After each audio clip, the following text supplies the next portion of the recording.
There we go. All right. Hey, folks. Welcome back to our super sweet Sega Saturn Showcase Spectacular. Seriously. Uh, it's been a little bit since we've done a big stream like this. I started a new job and took a week off of streaming to kind of adjust to the job.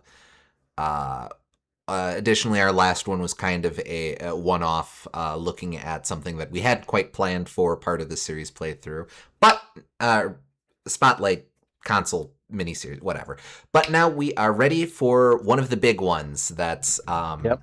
I think most people who follow and are interested in Sega Saturn stuff are interested in this one in particular. Yep. It's well, it's not a good game, but it's certainly an interesting game and it has some good things in it. So, um Uh, so I'm eager uh, to revisit it.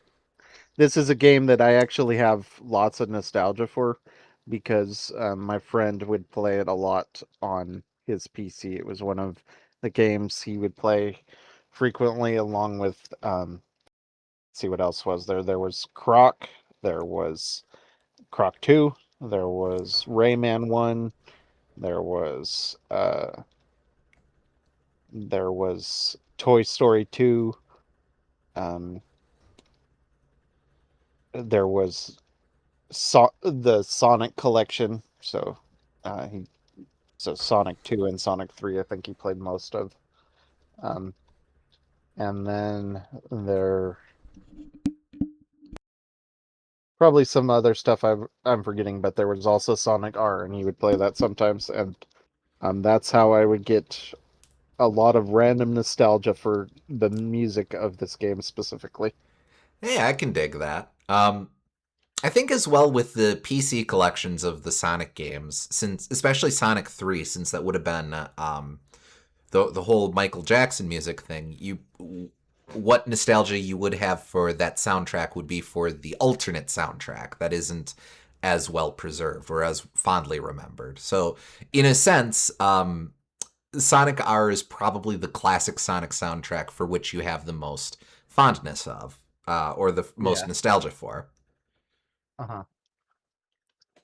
Kind of an interesting quirk of fate, how that goes. But yeah, my experience with Sonic R is through the primarily through the Sonic Gems collection on GameCube. I think that's how most people who weren't around for Sega's heyday would have experienced the game. Even these days, I think that's technically the most accessible version of it.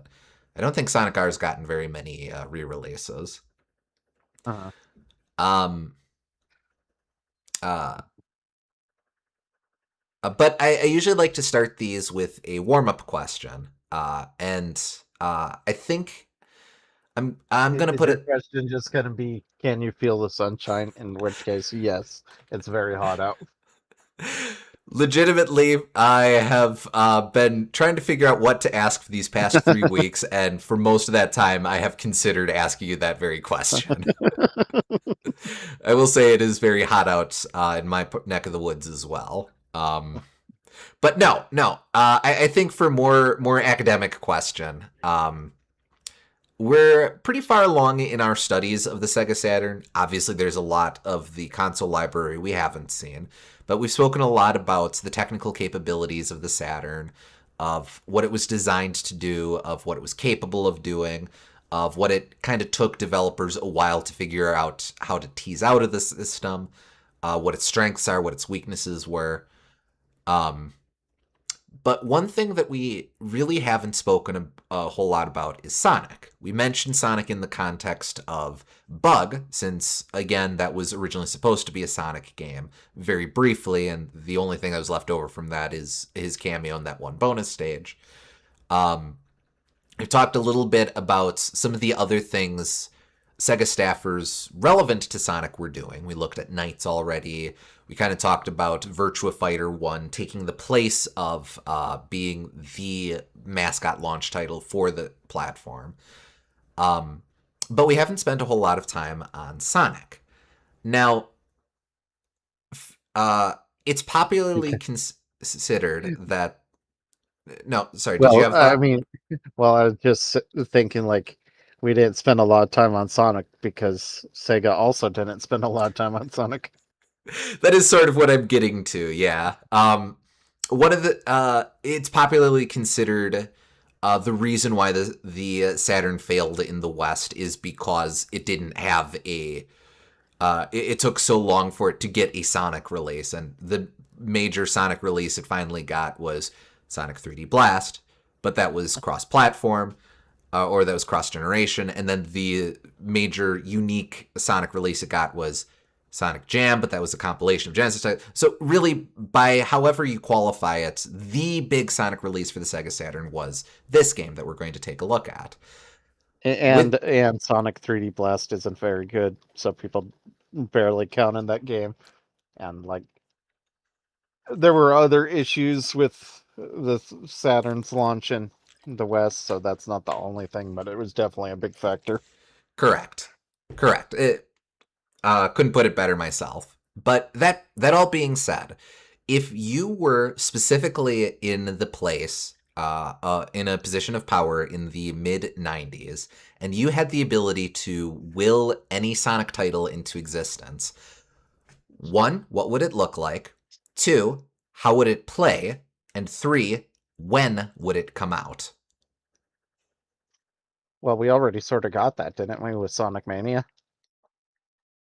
Um, we got an idealized version of it, yes. That Sonic Mania was developed by the fans with the idea being that if Genesis Sonic, if the trajectory had continued like that into the Saturn era, this is what it might have looked like. But I'm asking you specifically, Gooms, a guy who tolerates Sonic except for the stuff like Sonic 3 and Sonic Adventure 2. Um, if you were in this position of power, what would you do? Again, what does it look like? How does it play? And when does it come out? Ideally within the Saturn's lifetime. Oh man, that's a hard question just because like I do not envy developers during this specific Mhm. time period because like oh shit, we gotta reinvent all of our series from the ground up because this wacky new 3D thing is coming around and that that specific era has never really happened before or since. Mhm. That kind of idea. So like the question of how do you like I still need to play Sonic Mania, but from what I understand, that it would have been a great realization of it. I don't know if at the time it would have been what would have moved copies, just because it's um, like it's seen as being stuck in the past, and it's Mhm. not um, the big 3D system pusher like Mario 64 and Crash Bandicoot and whatnot. Well, this Um, is very much the era as well of magazine reviews lambasting Symphony of the Night for being 2D, but praising Castlevania 64 for being 3D. exactly. So like maybe in retrospect, if they would have did something like Sonic Mania, you would have got a lot of really like you would have had a lot of YouTube retrospectives of like this is Sega's forgotten gem, but it's a really good Sonic game.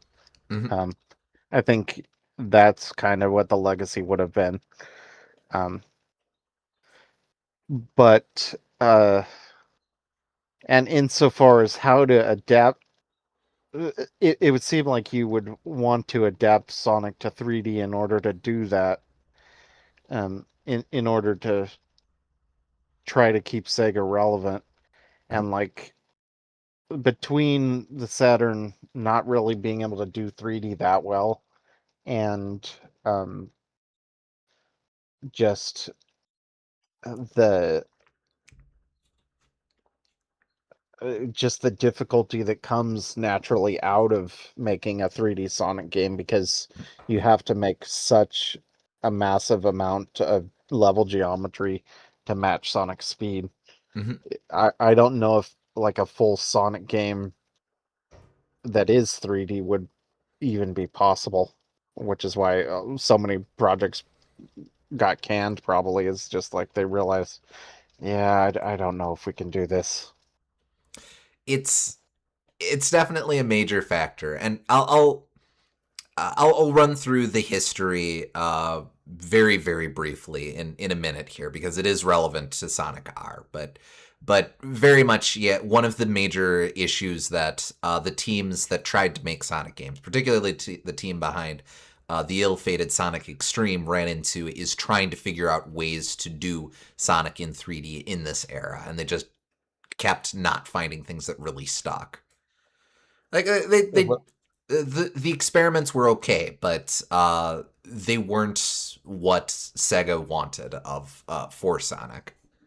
Well, and I think Sonic in particular is just like the hardest franchise that you could have adapted it to during a time when when no one even knew how to do 3D at all. So Mhm. like, um, I think that's a hard ask even now, which is why so many 3D Sonic games are divisive, we'll say. Mhm. Um,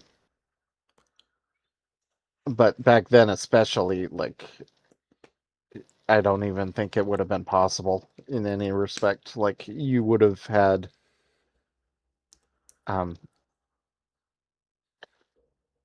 like, you could have, I guess maybe the best thing that they could have done is like adapt something like Knights to Sonic. So like you're basically just flowing through the levels, uh, like auto running kind of, and it wouldn't have like exploring and breaking paths and stuff, but it would have like twisting around and going into the screen. It would still be fundamentally 2D like Knights is, Mhm. but the way the camera would move would create the illusion of 3D. They could do something like that, like just a still essentially a roller coaster, but have it um, use the camera to pretend that it's not just a roller coaster.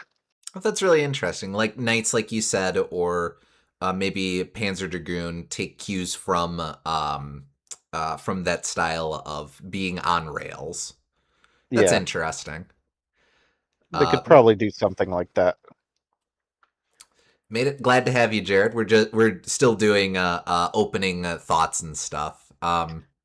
Now, the important question, Gooms, is when does it come out? Uh, For reference, the Saturn. Uh, we'll go with Japanese dates for ease of conversation. The Saturn debuted in Japan in '94. That same year, Sonic and Knuckles came out. Um, the Dreamcast on debuted in Japan in late '98 with Sonic Adventure as a launch title. So that's your window. Honestly, I think it would have to be um, instead of Knights. Like just adapt what they have for Knights into that Sonic game, and I think that kind of thing would happen. Or maybe take Knights as a base um, and then adapt that game, uh, use its engine and turn it into a Sonic game. Like maybe change Sonic's movement a little, and like you would you'd have to have some level geometry so that you're instead of flying, you would um, be running along a level, but pretty much along those lines. I think that there would be a lot to shift over from Knights, and they could have maybe did something like that. Okay. Uh, Basically, that type of effort. If we're in a timeline where the Saturn had to get a major Sonic release, it would have had to look something like that, and it would have had to be around the midpoint of the console's life cycle. Yeah. And if you think about it, that's like not different from Sonic 1 as well, because the Genesis didn't launch with Sonic, so That's true. it It could be, lasted quite a few, like 2 or 3 years before it got a Sonic.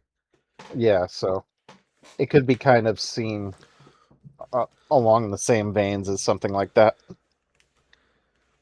Makes sense. Okay, yeah. Yeah, I think that's it's hard to disagree with that. Again, not the timeline that we got, and this isn't specifically knocking on, for example, Knights for what it is. Just in this pure theoretical conversation of there has to be a Sonic. That's probably what it would have to be if it's going to be the thing that finally does it for the Saturn, so to speak. That would be the best shot, I think, of like turning around the Saturn as best as you could from like a marketing perspective. From a pure art perspective, I think that something like Sonic Mania would probably make the best game, but um, I don't know if that's what the company would have wanted because it's not as flashy. That's fair, yeah. But okay, all right. So, I like to do a little bit of historical context for the games that we're looking at, as mentioned. I'm going to go through this very quickly because there's a lot of potential to ground to cover, and I don't want to delay the game too much longer. But I do have to give lead in on first Sonic Extreme. So to make it as quick as possible, Sonic Extreme is the name that was eventually given to what would have been the major Sega Saturn release for the Sonic series. Sega basically requested it right as Sonic and Knuckles was wrapping up development, again in late '94. Sonic team said no thank you, and shifted focus onto Nights into Dreams. So Sega went to Sega staffers or Sega higher ups turned to their team Sega Technical Institute. This is the team that did. This is the American team that did Comics Zone, Kid Chameleon, Die Hard Arcade, and also Sonic 2 and Sonic 3.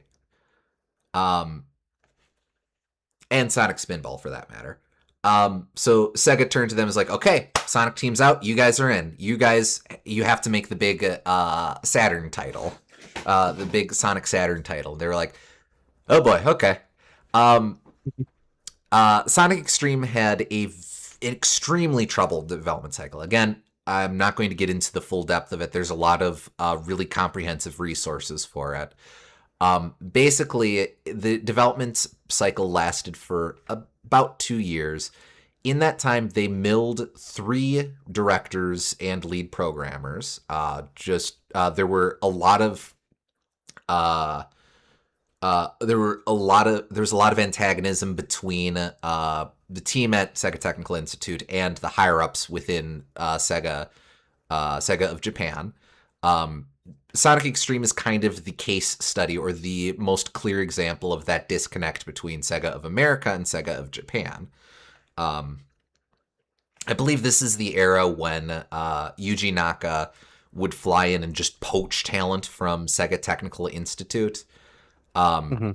This is also the project where later into the development cycle, he flew into America, saw what Sega Technical Institute was going to show to other major staffers of Sega of Japan as a sort of progress report. Kind of sneered at it and said, "Well, good luck."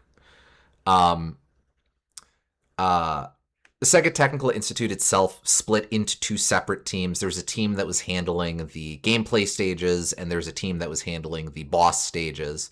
There are also all kinds of different development parts of the process. We've seen, from some of the prototype footage, we've seen versions of the game that's actually quite like Bug, purely by coincidence, but is that kind of quad scroller sort of setup where Sonic's moving left and right, but also forward and backwards. But predominantly, the game conveys 3D by using a fisheye lens for its graphics. There's also a prototype of Sonic in a vaguely isometric sort of environment. It is 3D graphics, but like in the way that say say Mario RPG presents its isometric platforming stuff. You kind of have a bit of that with with Sonic as well in that type of environment. Um, let's see. It Or Sonic 3D Blast to be more direct. We'll come back to that in a sec. Uh, uh, uh, Sonic Extreme, like I said, went through a lot of different development cycles or development processes. There were different phases of development. It got to a point where it uh, it it had a it was supposed to come out in October of 96. It had a very fixed, very hard deadline. And as they were running up to it in 96 through winter and spring of 96, they just weren't getting there. Lots of restructuring. Again, they ran through a bunch of lead programmers. Finally got to a point where the again, of the two development teams, Sega higher ups really didn't like the how things were looking in the normal gameplay engine. They thought the boss gameplay engine looked all right, so the other team was encouraged take that engine and reuse that, and so they kept having to restart that type of development, and it finally by around E3 of 96, it got to a point where the lead programmers of both teams were quite literally dying. One of them had lost 25 pounds, and the other, on a doctor visit, was told he had 6 months to live. And that was purely due to work stress. Yikes. Uh, Now, both of them survived the ordeal, but they were pulled from the project, and without these key personnel from this project, it simply couldn't continue. So Sega quietly scrapped it. Took a couple months before they formally announced that Sonic Extreme had been canceled. Now, in all this time, again, Sega of Japan is riding. The Saturn is doing great in Japan. It doesn't need Sonic. Sonic Jam came into being because Sonic Team felt a little nostalgic for the work that they had done, and they were like, well, the kids these days, they see our name on nights. They don't really understand who Sonic is, so let's do this compilation re-release to give the kids an idea of what we were doing before. And Sonic was just never really that popular in Japan to begin with, so Also until true. later. So. Also true.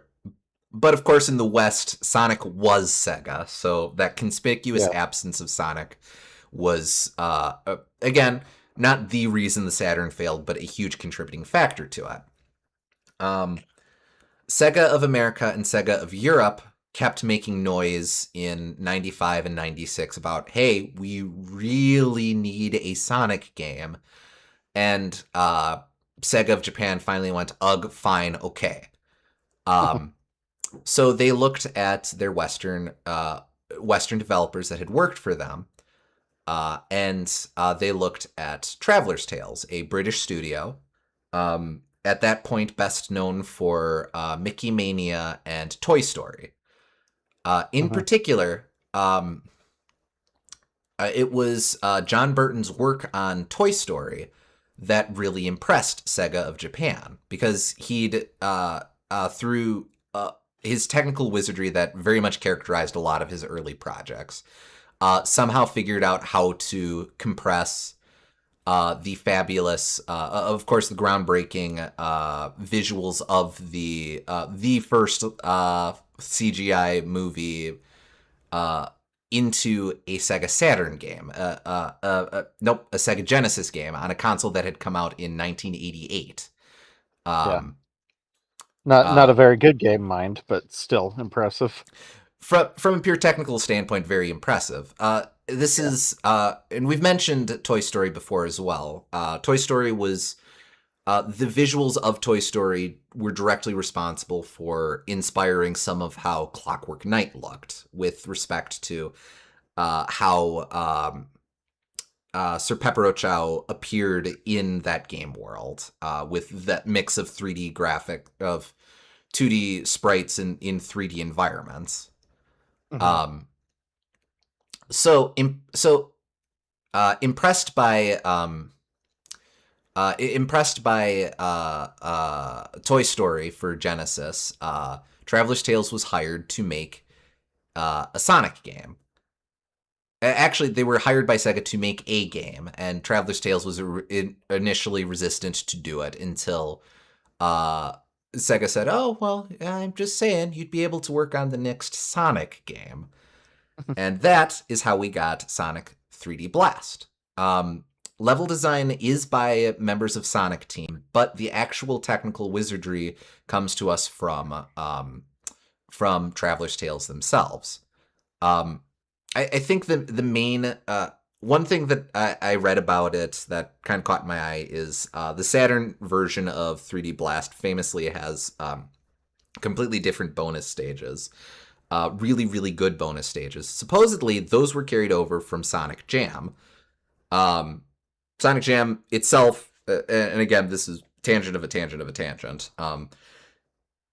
Sonic Jam was also taking a while to come out. The guy who had made the bonus stages for Sonic Jam was annoyed at how long Sonic Jam was coming out, so he just gave the bonus stages to Traveler's Tales. Like, here, just put it in the Saturn version of 3D Blast. So there you go. But uh, 3D Blast existed to patch a need in the Western markets to have a Sonic game, and it was deliberately made to be cross-platform. In part because the Genesis was still selling better than the Saturn at this point. Remember, '96 was also the year that we got Vector Man 2, I think. So there's still quite a bit of life in that console. It was also the same year that we got the really bad Virtua Fighter 2 port. It's bad, but it was Virtua Fighter 2. That's relevant enough for Sega. Uh-huh. Um, so 3D Blast did well enough, and Traveler's Tales decided they were going to continue their working relationship with Sega. So they started work uh, on a racing game for Sega. Um, Now, it originally was just a generic car racer game, but I believe, if I remember correctly, around that time, a Formula One game came out for the PlayStation that did really well, and Sega kind of shook their fists at Sony and went, "Ooh," for basically one-upping them before they could even get off of the starting line, so to speak. And Sega turned to Traveler's Tales and was like, "That game you're making for us can't be a racer game, or can't be a car racer, can't be a Formula One racer. Make it a Sonic game." And Traveler's Tales was like, "Okay." So they overhauled the game completely. Um, again, the level design was given to them, but the actual implementation of the level design was all on them. And thus, we eventually got Sonic R. So very, like I said, very roundabout way to get to the point that we're coming at. But Sonic R exists because of a what had been because Traveler's Tales at this point had established a very strong working relationship with Sega, and Sega was coming around to the idea that maybe kinda they should have a Sonic game or two on the Saturn. Um, I guess we can use our highlighter, our headliner franchise if we have to. Pretty much, yeah. Yeah. Again, this was the era of that huge disconnect between Japan and America, but I think Japan was finally starting to see the writing on the wall with how, after a couple years of PlayStation dominating, going, okay, maybe we got to do something here. Yeah, and to Sega's credit, like um, Sonic Adventure 1 and 2, like I'm not saying they aren't got a lot of flaws in them, but for the time they were super ambitious and they um, they fit in with that uh that kind of they fit in with where the game industry was at the time a lot better. Hmm.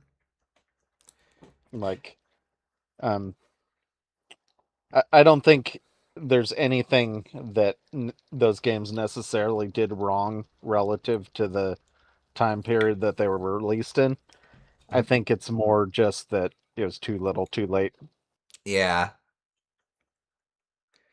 Yeah, unfortunately. It's uh, maybe at some point we'll have to do a Dreamcast deep dive mini series to kind of get some perspective on that console. And but from my perspective, the Dreamcast itself did everything right. It was just by that point the writing was on the wall. Yeah, Um, exactly. I heard good things about Sonic Jam expanding the difficulty options and tweaking layouts for perfecting Sonic's 1, 2, and 3 and Knuckles. A shame Jam seems to have never been re-released on its own merits. Definitely agreed with that. And unfortunately, I don't know that a Jam re-release makes sense at this point just because you have nostalgic compilations, you have the Genesis Mini, you have Origins collection.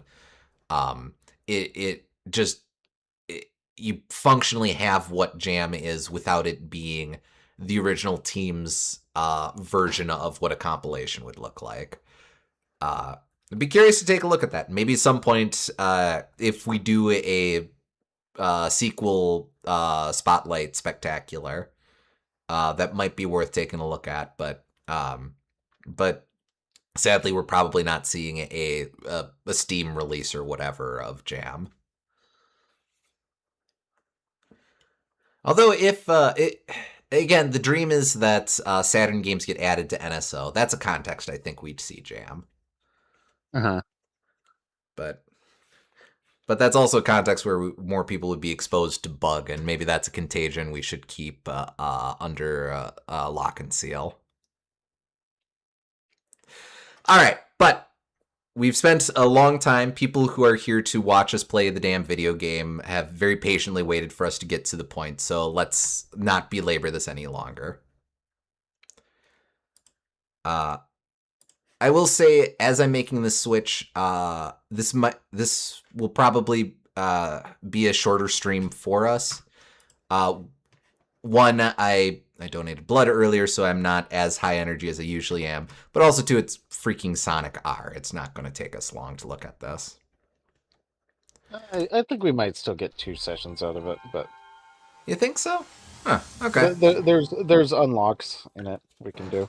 I mean, there's only 5 tracks, but you replay the tracks a few times to get everything. Fair enough.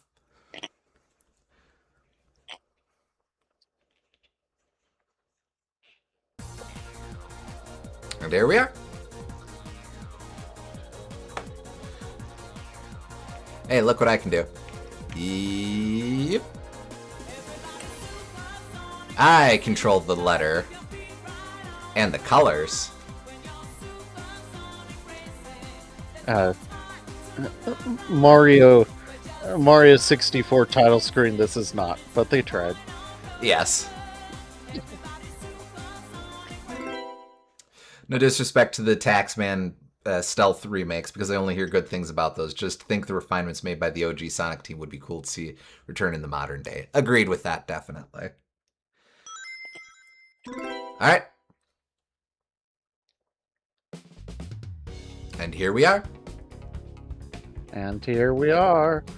We have Grand Prix, Time Attack, 2-player. It's cute that that's Sonic and Knuckles. And options. Excuse me. We can futz with difficulty. Ghost. We can turn off vocals. But why would we?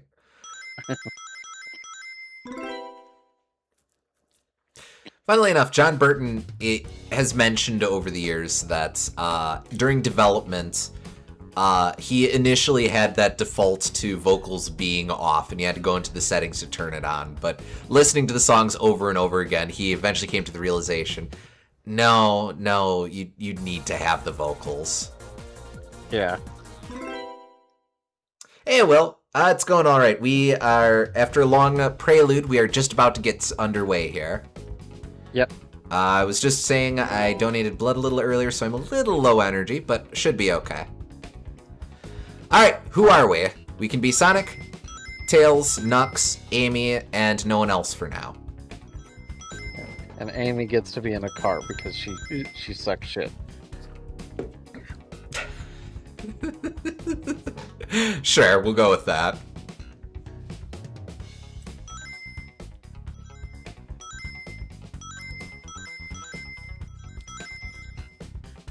This is the origin of many a meme of like, why Sonic R was better than Sonic All Stars, because they at least realized that Sonic can't be driving a car and only Amy drives the car. It's a dumb argument, and I've said it before and I'll say it again. Sonic is driving because he's driving because it's a fucking driving game, shut up. But also, two, he's driving to give everyone a chance. Well, and it's testing a different skill. It's like saying, why are you in a bumper car? You could beat the shit out of those kids a lot easier if you're outside of the bumper car. There you go, yes. You ever go to a Midway and just mug children? Yeah. Guarantee it's harder to do in a bumper car, dumbass.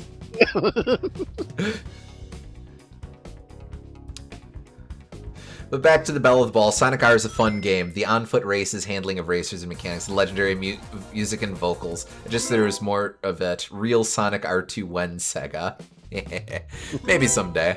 That feels like the sort of thing that the social media team would will into existence. This is, we'll also see later on, but this is the origin of ancient creepypasta Tails doll. Yes, we'll get to that once we start seeing him in the races. Oh, I don't think it's outside of probably cameos in like Mania, probably. I don't think he has appeared in anything else, really. He is in the comics. They actually adapt him as an eldritch monster. And the comics, because the comics have everything. Like, there you go. I mean, as a main character in a game that matters. I guess I'll be Sonic to start, if there's no objections. Alright. Our initial 4 courses are Resort Island, Radical City, Regal Ruin, Reactive Factory. That one doesn't quite hit the same way. Why is Eggman the only locked character who's clearly visible? Well, they need to have 5 racers, so they have to reveal that there's one dude here that you can't be right away. Oh, it's weird. Alright, we'll just run through these in order. Oh, see, that's neat. This is something they removed from Gem's collection. Ready,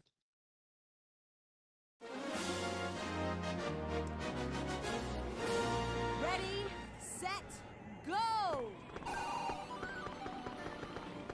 Yep. This game also has, like, it might have slightly inspired Diddy Kong Racing, just in that it has objectives beyond winning the race, which is kind of interesting. Which I always thought, like, the keys in Diddy Kong Racing were sort of inspired by this.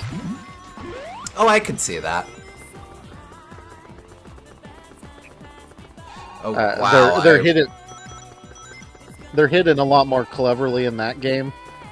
Here, there's just like a gate somewhere that you have to find, and you unlock the gate by having a certain amount of rings. But like, the idea could be interesting. Boy, do I wish I could use the control stick on this. Yep.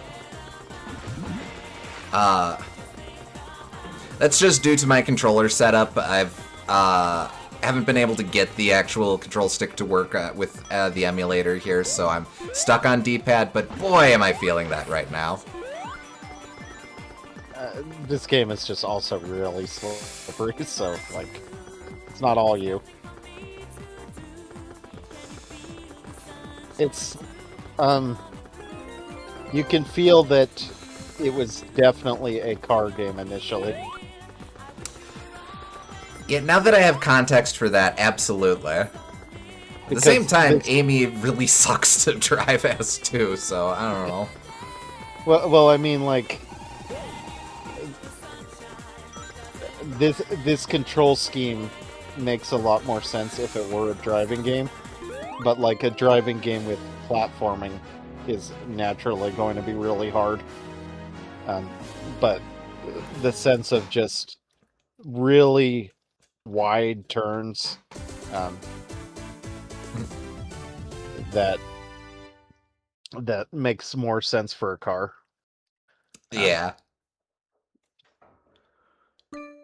We'll retry.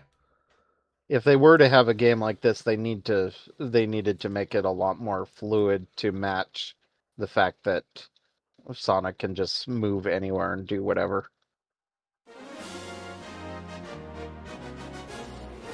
There's definitely a place for car controls in racing games, but it's always going to be difficult to do like platforming as a car, I guess. Mhm.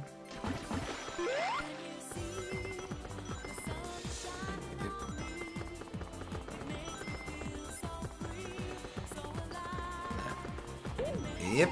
Hello. There we go. Well, don't take me to the forest glade. I don't want to be in the forest glade. Oh, wait, I actually do. That's a shortcut. Never mind. Thank you, for forest glade. But like even for Amy, she still has to do platforming in the car, so it doesn't really fix the issue, even if it might aesthetically make more sense. I don't think she can platform in the car is the thing. Which means she sucks for a different reason in that you can't navigate these awful levels. Yes. So these are all 4-lap cups, right? No. These are all, there are 4 tracks. These aren't cups, they're tracks. No. Yeah. There's 5 tracks in the game. Mario Kart 64, this is not.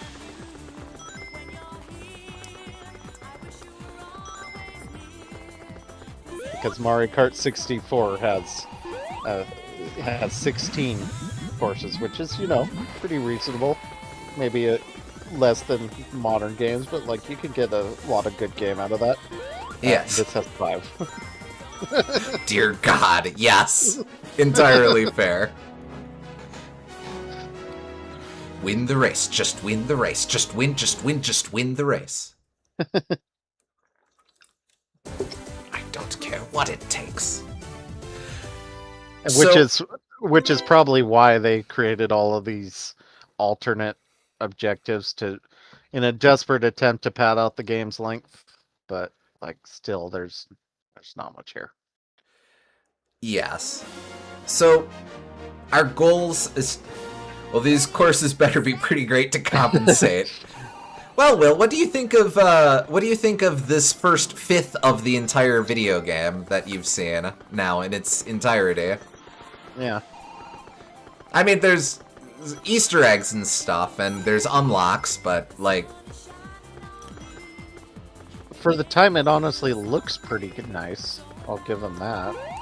Again, it's if nothing else, John Burton and the others at Traveler's Tales could really pull off quite the bit of technical wizardry. I'm just going to ignore the loop-de-loop.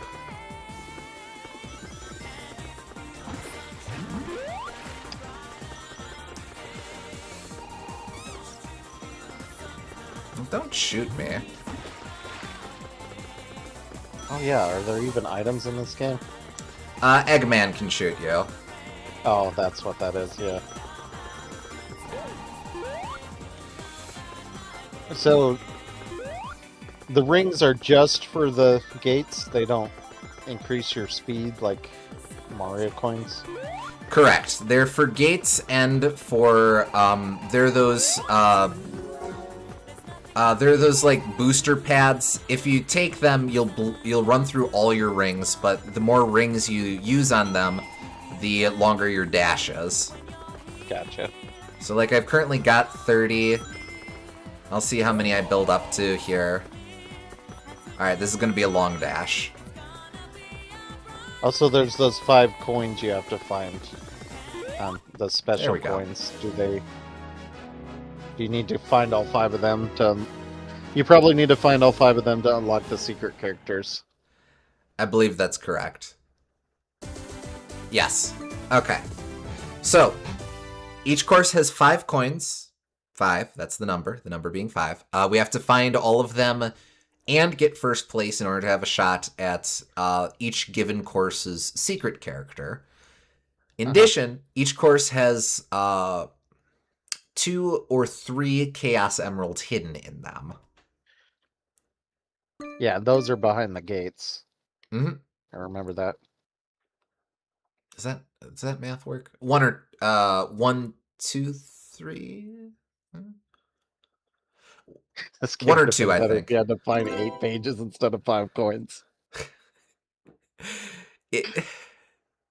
I mean, kinda, yeah. It does kinda exist in that design space, huh? A little bit. Friggin' Ready, set, Tails style is kind of Slender Man, huh? Alright. Let's take this run to just scout out the environment a bit. We're not gonna worry about winning.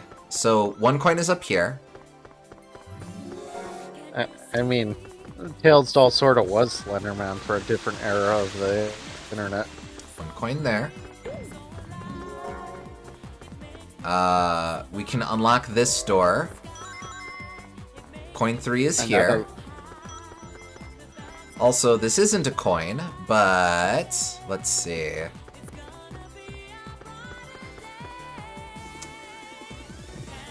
There is... let's back up a little bit so you get a clear shot of it. There is an Ichthys there.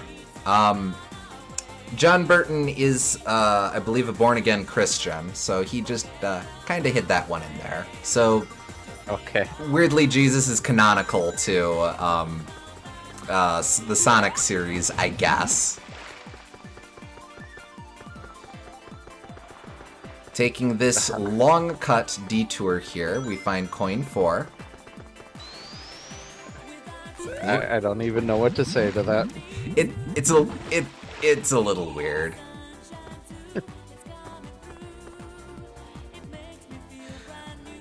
Like we don't have to get super deep into it. As someone who is religious, even I think it's like you didn't really need to do that in a licensed game. That's weird.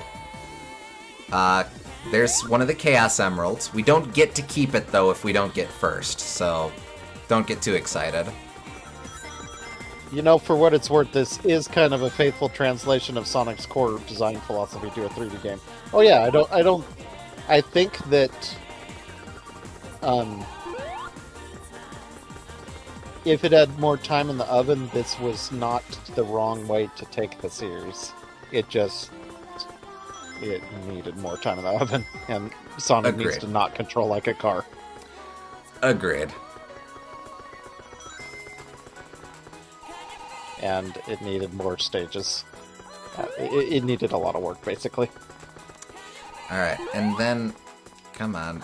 I think the last coin is up here. Okay, yes. Alright, so those are all 5 coins. We have no shot of winning, but we'll at least complete this.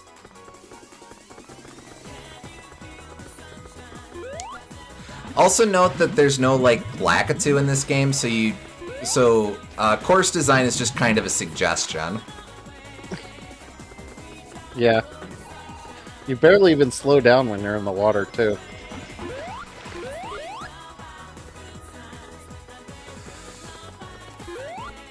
Hey, I did claw my way back up to 3rd. That's not nothing.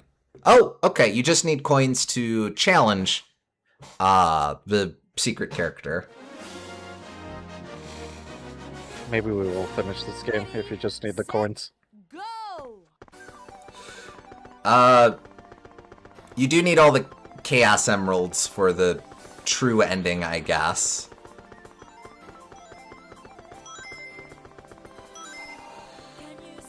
If I remember correctly, it's you getting first in all courses will unlock the final track.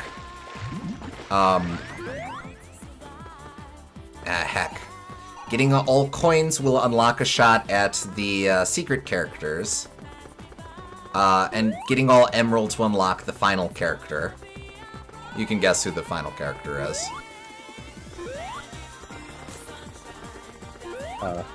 Hyper Knuckles? No, it is Hyper Tails. You got it the first time. Now, I will say as well... Hyper Tails. Sadly, no. I will say as well, unlocking characters is kind of a double-edged sword. Because unless you're using the unlockable characters, you're racing against the unlockable characters. And the unlockable characters are way better than the standard characters. Huh.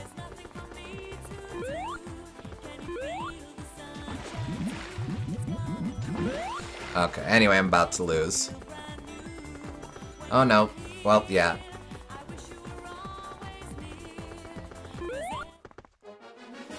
Lose. Lose.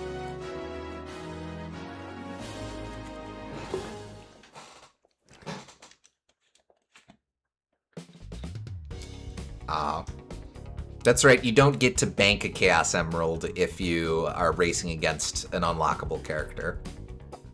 Is it even really a Grand Prix if it's just one race? It's an acceptable pre. Well, Oh, but since we know Metal Sonic exists, he now gets to appear on this screen. I thought that by definition a Grand Prix had to be multiple races. I mean, that...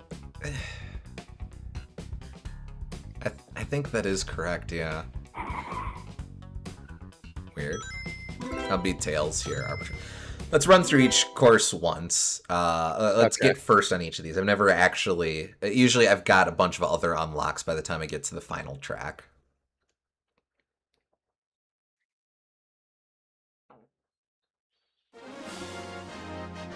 Maybe they just mean the single Grand Prix of these 5 tracks. Oh yeah, Tails can fly. Oh yeah. Yeah, he can break the game.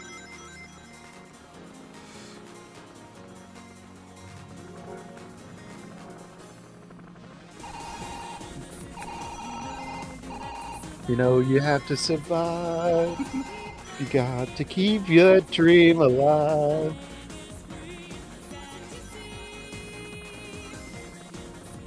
This is my favorite track.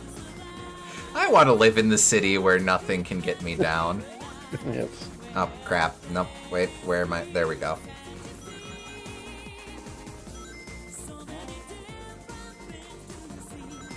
So does she cuss there? So many damn good things to... No, it's so many different things to say. Okay. I hear damn fine things. So many damn fine things to...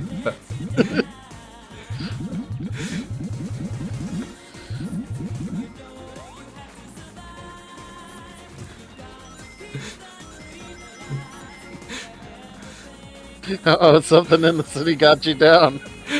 It did! For what it's worth, Tails does seem significantly better than Sonic, and probably how you should clear through this on the second run. Unless Knuckles is good. We'll try as everyone. Yeah. But, like, he controls a little better, and the flying seems useful, whereas Sonic just kind of doesn't have anything. He's faster, maybe, in a perfect world, but, like, yeesh.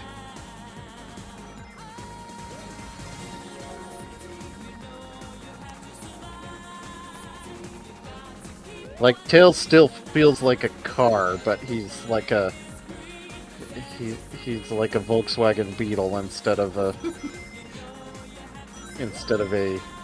um, like a muscle car or whatever. Ow, ow, ow. I think they did smooth out the physics a bit in the Gems collection. I definitely do not remember the game feeling quite this sloppy. Oh well, that's first. I mean, it's better than kicking ass fast in his world. Yes. I don't remember this game feeling so sloppy. Watch as I win. It just feels sloppy. I can win and still have the game feeling sloppy. Gosh. Well, yeah, but what does that tell you about the game? It's like the only way that they could balance this game and make it possible is to make the AI suck even more shit than you do. I guess. Alright, Regal Ruin. With Nux. Like, imagine playing this game optimally. You would be so far ahead of the computer, it'd be ridiculous. Unless they have rubber banding, which they might. I think they do have rubber banding, but yeah. Set, go! Nux, of course, can glide. Yep.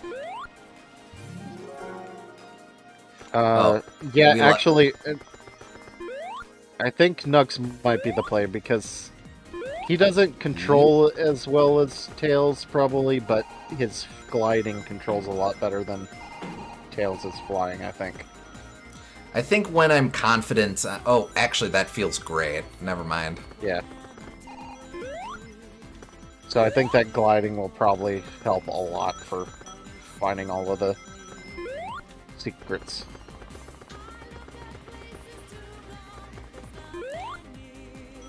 Just going to politely ignore level design.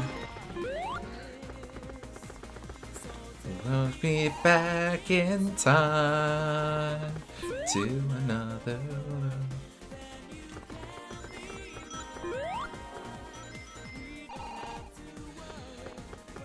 Definitely not fond of this complete stop. Actually, Gooms, I gave you the manual. Does the manual say anything about steering? Like, is there a friggin... Am I supposed to be drifting in this game or something?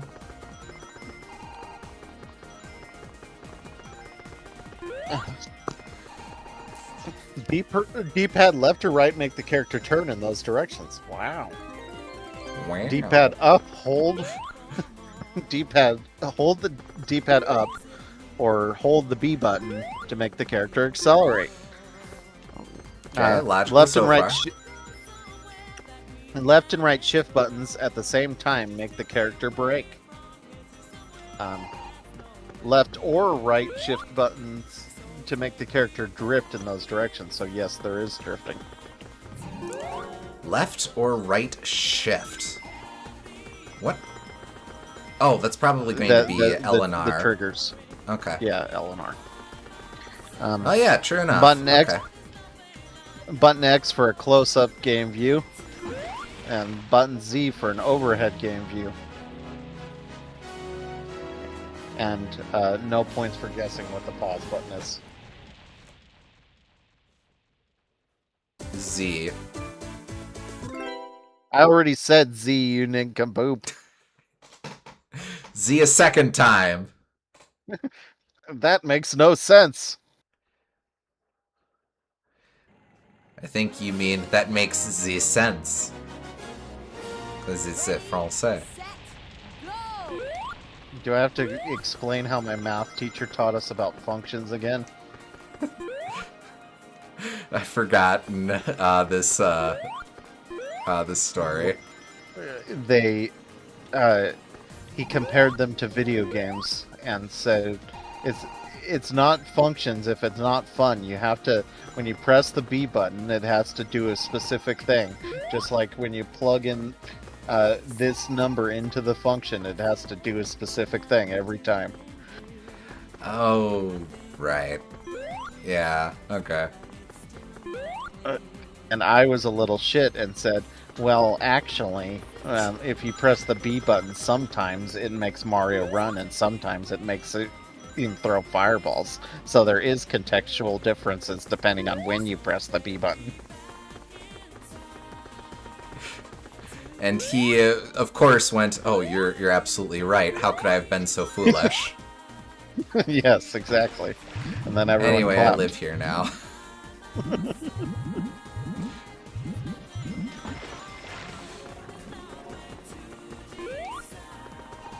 Just going to...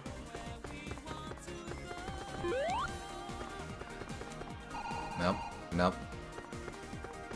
At least Amy's doing badly.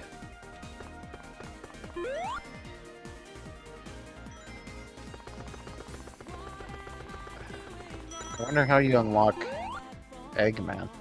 I think it is just I think it is just get first in the standard 4. Maybe it is get first in all 5. Well, there's 9 characters. There are 10 characters. Oh, there are 10. Okay, then yes.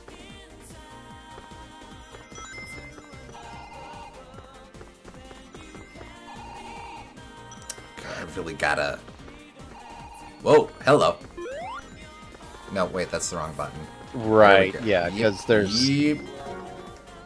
there's the alternate version of all 4 characters besides Amy, and then there's also Supersonic. Dude, Wait. we weren't going to... We promised this would be a no spoiler run of Sonic R. Nah, I'm just kidding, who cares?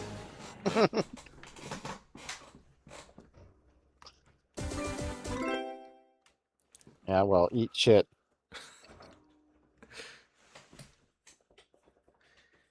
Going back in time. Hyper Knuckles only gets to exist in Mercs. Sorry.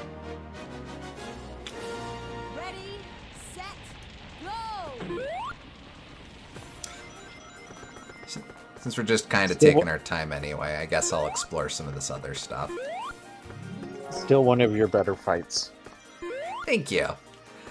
That is one that I occasionally think about as well, going, yeah, I finally frickin' figured out how to make a convincing argument in Mercs 1. Yes. Friggin' Tut was so scary to go up against.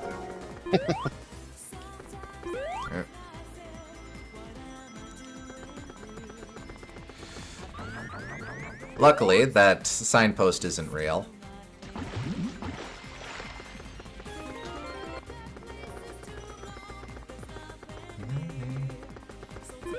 I do think Knuckles loses more speed in the water, unfortunately, but he's still probably the best character for this. Tails is a weirdo.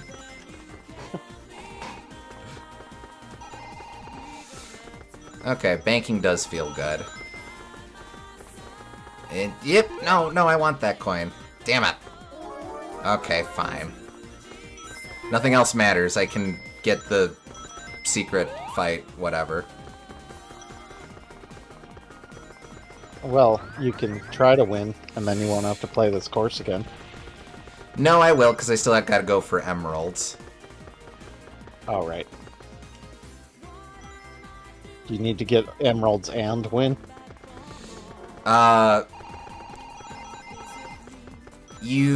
Yes. Okay.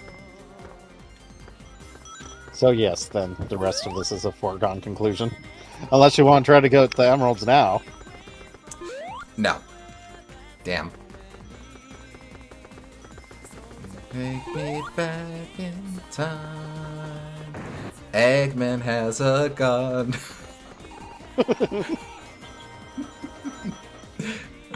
He's gonna blow your fucking head off. Egg Robo. I forgot that he was the race in Regal Ruins.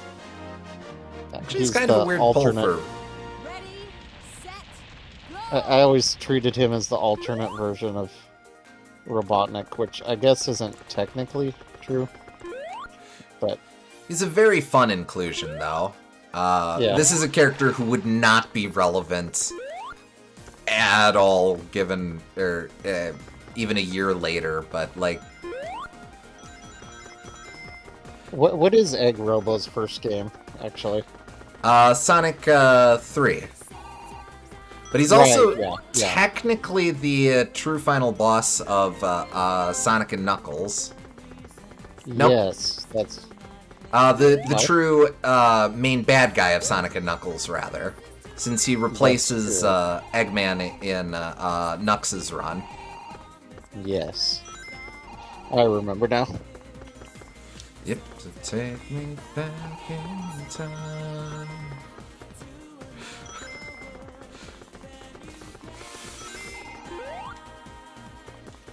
But yeah, he is fun, because especially back then you probably barely even thought of him as a character.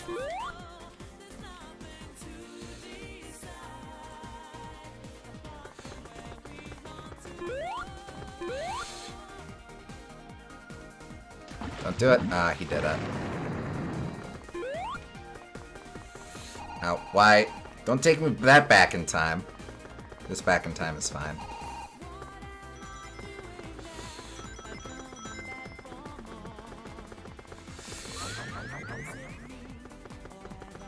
Hey, there we go.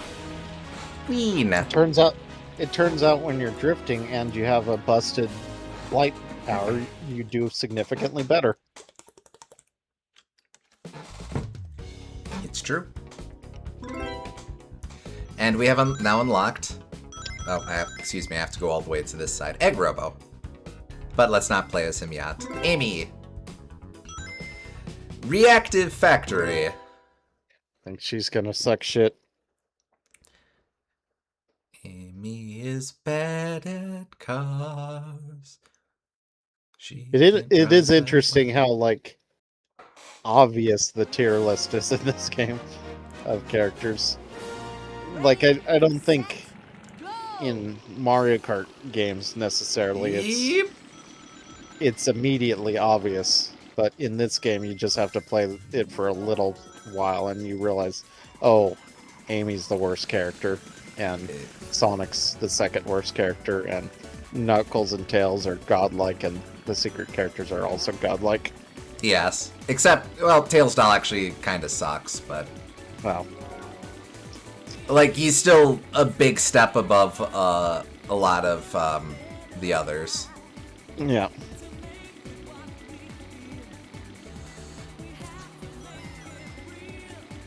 Like, it feels less... It's like... It's almost like they're not even trying to balance these characters, to be honest. Credit where it's due, she does kind of turn on a dime. Yeah. And she isn't hindered by water at all, so I guess that's kind of nice, maybe. I'm back from the bathroom, what I miss. Well, we unlocked Eggman's robotic doppelganger. Yes. I totally was great at a race. You should have seen it. You'd be so damn proud. Now we're driving a car. Mm-hmm.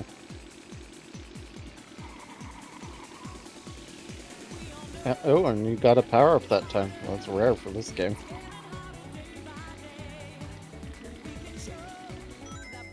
Also, Sonic R was doing the turn wheels into hover thingies thing long before frickin' Mario did.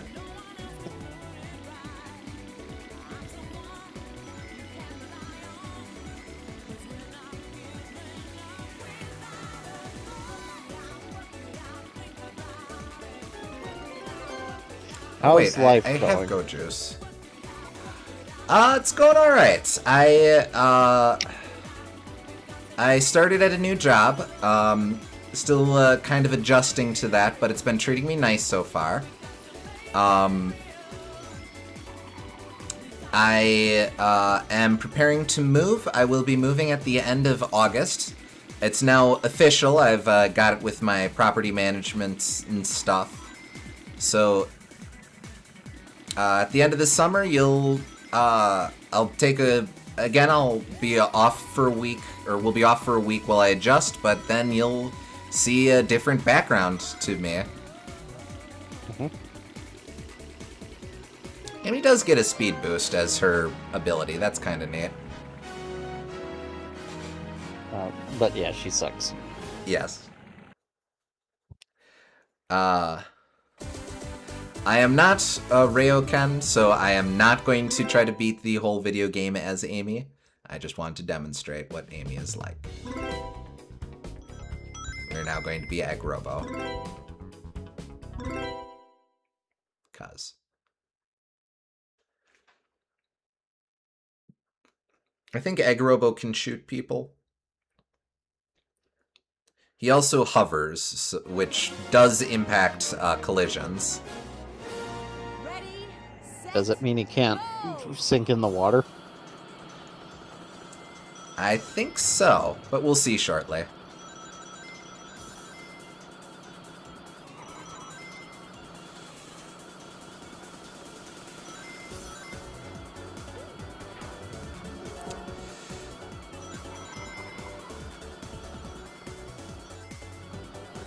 Moving out of my apartment tomorrow.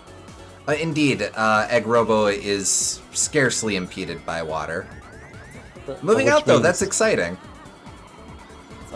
Which means that gets rid of Amy's one small niche that you had.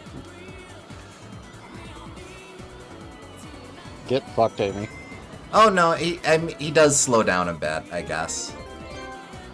But he doesn't sink in the water. That is true.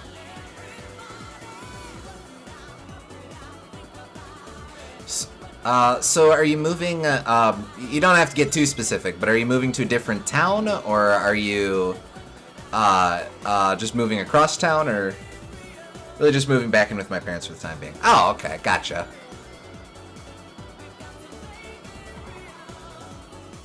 Still, it's gotta be a little bittersweet. Neat though, but...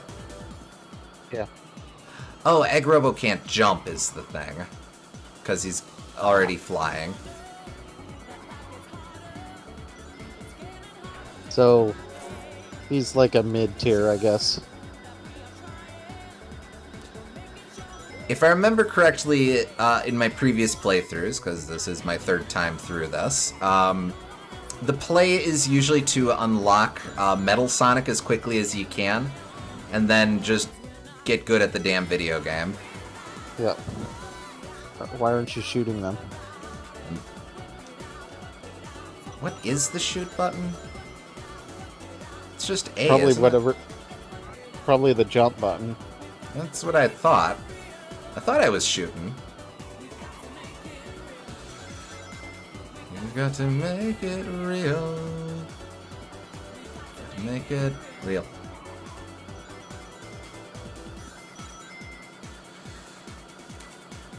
Maybe it's the B button? In Mega Man fashion? Jump and shoot. Jump and shoot. We'll try that. Admittedly, I will miss the college campus, but I think I'm ready to move on. Yeah, I felt that towards the end of my college career as well. It was really convenient just having everything in my world, so to speak, available to me, but there's also definitely a sense of being ready to move on. I even said the day that I was moving out, I've mentioned on, if you follow some of my backlog reviews, I've talked about some of the jerkwads I was dealing with in college. I actually said something to the effect of, as we were pulling on, my pops and I were pulling onto the highway as I was moving out, I think I said something to the effect of, and he never had to see those jerks ever again. Not the most mature way of articulating that, I suppose, but...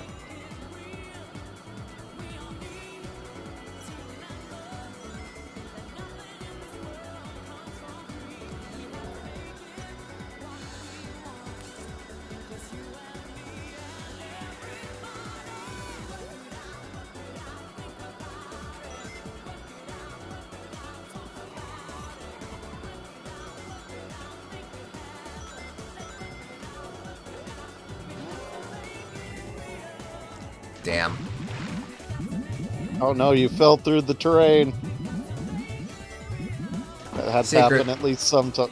Secretly, it's a shortcut. Sure. Definitely intended.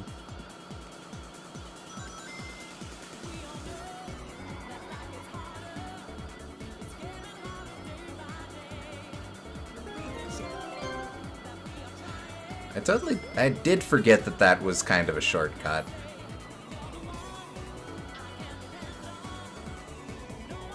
Like I said before, level design in this game is just kind of a suggestion. Yeah. Alright, let's try and recreate it. Yep. Okay. Oh, he can sink. It does feel very Sonic in not a good way. I was always never really fond of the branching way that Sonic does its level design. Because it kind of makes the levels feel overly spacious and unclear on what is the best path forward. This game definitely has that. Yeah. That's like a Mario Kart Wii shortcut there. It is kind of an ultra shortcut, but it's just baked into the level design. I did see that you finished the original Ratchet and Clank trilogy. It looks like you had quite a bit of fun with that. Alright, now we must be Sonic for... No, we don't. No, I don't think you should ever be Sonic again. So definitive. You should never again be Mr. the Hedgehog. Oh, that's right. We didn't actually win Regal Ruin. We won the moral victory there, but we didn't win the race.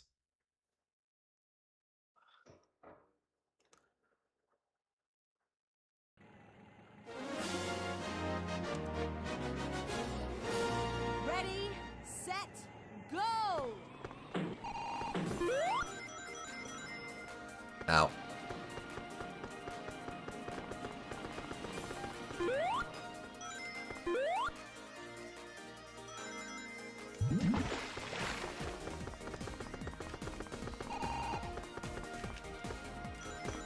Heck.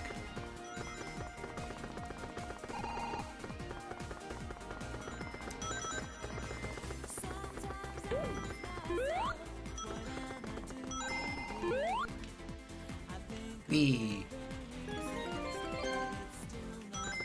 Yeah, Nux just crushes that turn. Oh, damn. You can just ignore the level design, basically.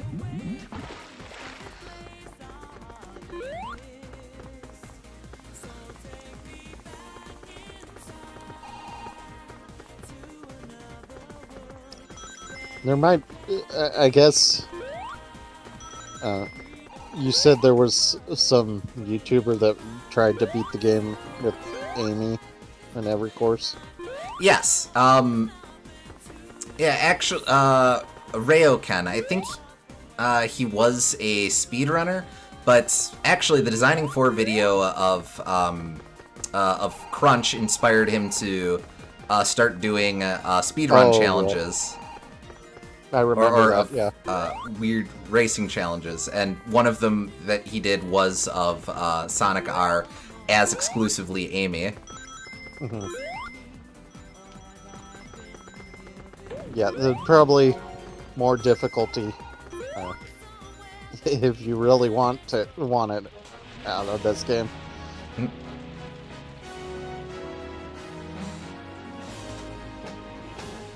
Can you really say that you've truly beaten Sonic R until you've beaten every challenge with Amy? Wow, I'm just seeing the replay. I barely squeaked away with victory on that one. Alright, but now we have unlocked the final course. Radiant Emerald. Did we unlock Eggman? No, we didn't. Radiant Emerald, yeah! I also played Star Fox Assault, and it was a game. Assault is admittedly maybe my favorite Star Fox game, but it's also been about 20 years, so I owe that a revisit.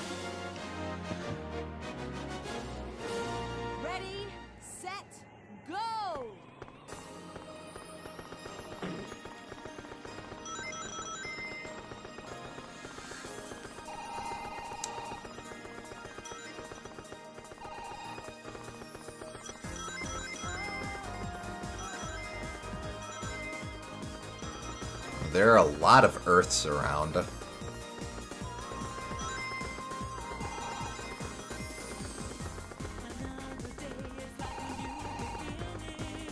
Probably a lot of Saturns, too. Heh. You'd think. That actually wasn't a Sega Saturn joke, but I guess you can read it as one. No, but like akin to GameCube's just having a bunch of dolphins. You'd think that Saturn games would have a bunch of Saturns. That would make sense.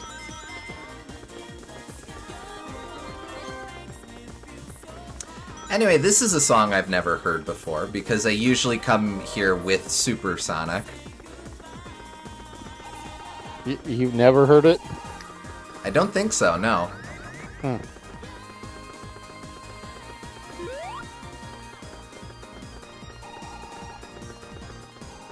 Ow, ow, ow, ow.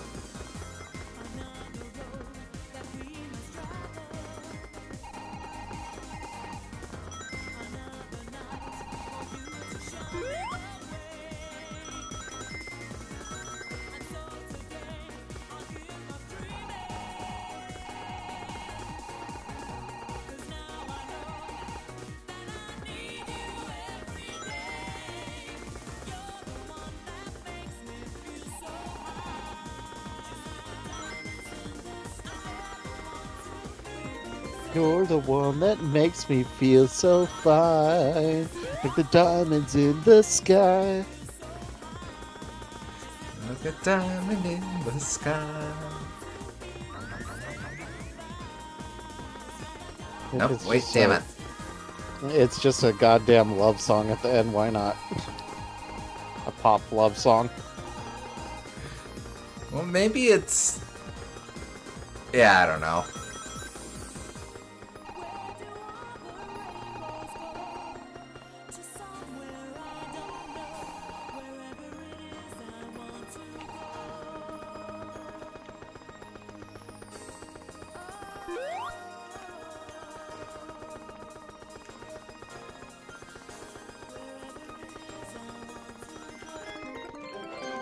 And there we go. Then that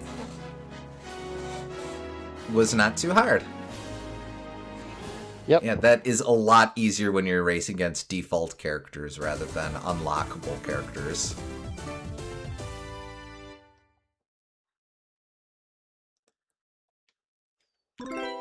Now we've won every course in the game. Congrats. Yep, and that's game. I guess you do get a different ending screen.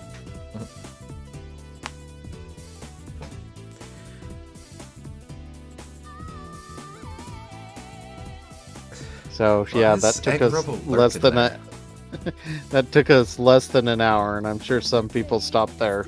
There's a couple things to unlock, but like, yeah. Oh, Takashi Iizuka. That's the director for Sonic Heroes. It's not hard to see why this is a controversial game. When Josh of the Geek Critique is asked to do a tier list of Sonic games, he usually has Sonic R at both the top and bottom of the list, which I think that's a very fair take, because like this isn't a very good game, but it's extremely charming. Yeah, and I can sympathize with that. I think even at its best, it doesn't deserve the top, but I understand his sentiment with it. It's kind of ironic, but I don't think there's ever a context where he would consider it legitimately his favorite Sonic. But at the same time, it's like, it's that one game where it's like, I know this is really bad, but I love it to tears anyway. Yeah. That's not my take on it. My take is that it's not a good game at all, but it's cute, and that salvages it for me. but I very much respect people who walk away from this with their take being, but I love it, though. It did introduce me to the music, and I would not give a shit about this music whatsoever if it wasn't attached to Sonic R, so that counts for something. Without question, far and away the strongest thing to come out of this game. Mm-hmm. If its legacy is, well, we're going to put Supersonic Racing in every racing game Sonic's in from this point on, I guess that's not the worst legacy to have. Agreed. What do you think the best year for gaming was? Now that is interesting. How are we defining that? Is it the most important year for gaming, or just the year that had the highest volume of really good video games?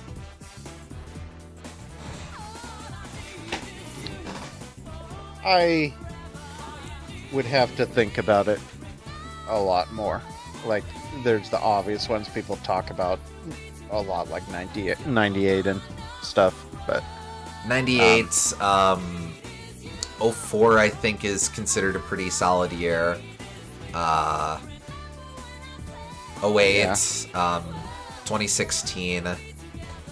2017, Yes.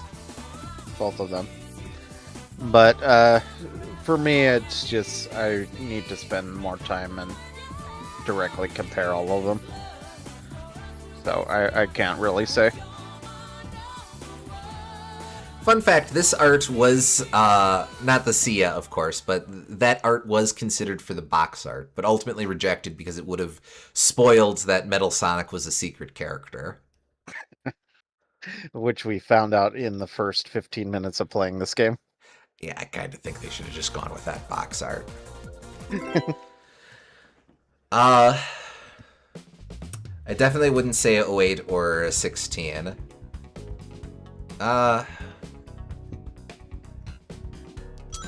Here, I'll come back to that in just a sec. I'm just gonna say that, oh, we have unlocked Eggman.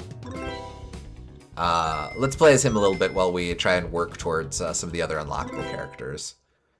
Personally, I'd give it to 04. 04 is one of those that I can respect. That, let me think. 04 gives you Metal Gear Solid 3, I believe. It gives you Half-Life 2. It gives you the 1000-Year Door. Oh, of course.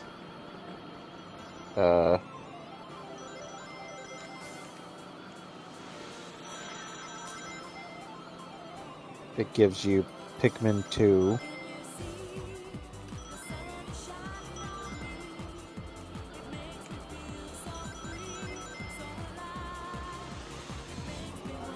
I don't know exactly which ones, but probably some of the Sony platformer trios.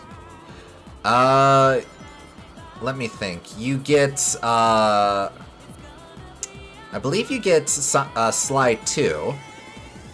Yeah, so there you go. You get Sly 2, and was Jack... I think Jack 2 was 03, so you would have gotten Jack 4 in 04. Nope, Jack... Words. Jack 3 in 04. Good lord. Okay.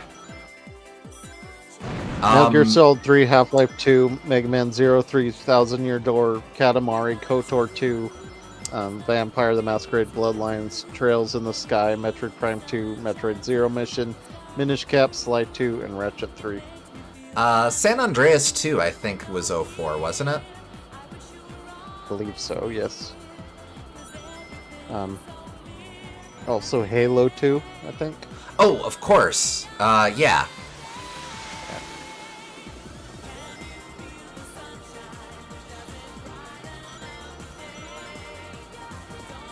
I'm trying to think of, 80s counter offers, what we would have been working and Resident Evil 4. Oh, yes, of course, of course. Just sort of just faffing about at this point. Well, at least I'm still beating Amy.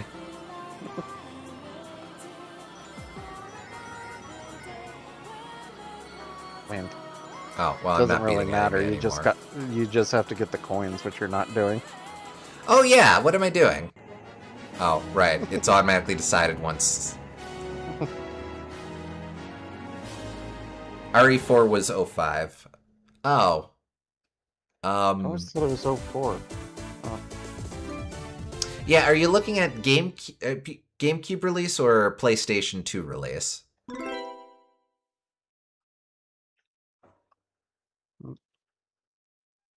No, I guess it was 2005. Oh, fair enough. I feel like there was a Resident Evil in 04. Did Zero come out in 04? It was January 11th, 2005, so very early. But Oh, still. okay. Maybe that's what I'm thinking of. Zero was Oh, both were that year. Okay.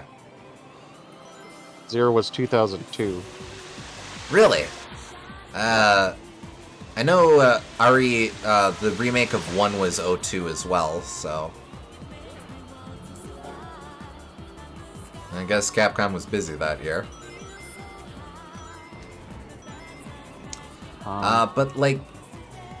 The GameCube version of 3 came out in 2003. Yeah.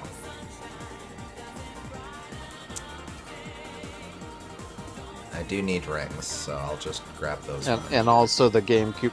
Oh! The GameCube version of Code Veronica came out in 2003 for all regions except for EU, which was 2004. There you go. There we go. We found it. Oh, man, I don't want shoes. I want Bunny. I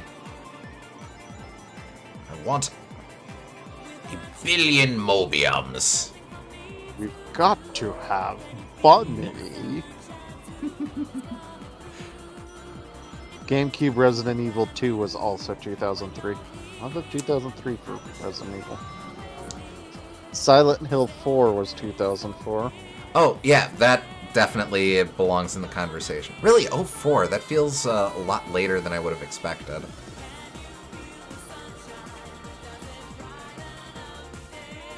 That seems early for Silent Hill 4.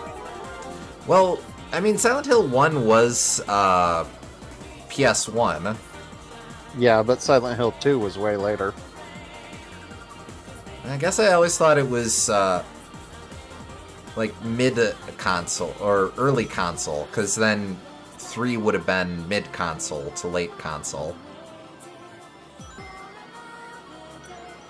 They must have cranked out 3 and 4 pretty quickly, since those were all PS2. Well, Silent Hill 2 was also PS2. Yes, that's what I'm saying. Silent Hill 2... If Silent Hill 2 was an 04 release, those all would have had to come out pretty quick. Oh, Well, Silent Hill 4. Excuse me. Yeah. The wrong number. There we go. Well, they just made one a year, basically. Or I guess I sucked so almost badly, one a year. Metal Sonic didn't feel like showing up. 2001 was Silent Hill 2, and then That's what I was thinking. Okay. Silent Hill 3 was Set. Um, Go. 2003. So Okay. That timeline makes a bit more sense.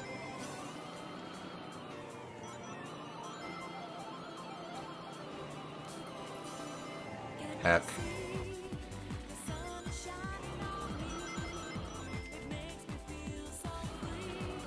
Anyway, Eggman is also kind of awkward and slippery, but he does have gun. it is kind of weird that Supersonic Racing isn't actually playing when you're racing. It's an unlock.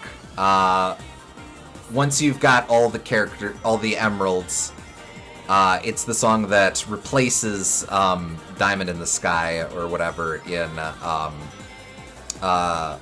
Radioactive Emerald or whatever it is. Radiant Radioactive Emerald. Wrong R adjective.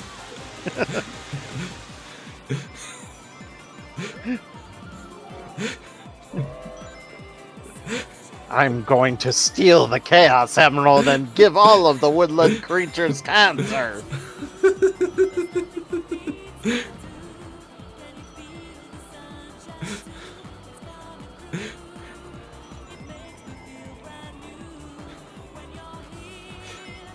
I mean, you gotta imagine prolonged exposure to the Chaos Emeralds can't be good. Okay, I've totally forgotten which one I missed. It was this one, right? Yeah. Yes. Okay. What do you think the hierarchy of Radiant Emerald is in the, like, Master Emerald, Chaos Emerald, etc. lore? You know, weirdly, I don't think Sonic R has been explored a whole lot in the comics. I know it's not in the Fleetway comics, so there isn't a throwaway obvious answer I can give you here, but I imagine it's more a place. Like, you need to transcend into a higher state of being in order to achieve the Radiant Emerald status. Well, it's kind of both. It's a place that is made of emerald, so it's still an emerald. I know emeralds aren't usually pink, but these emeralds come in a variety of colors anyway. It's like sapphires being blue rubies or whatever. Yeah, rubies being red sapphires, but yes. Excuse me, yes. Just going to ignore the level design.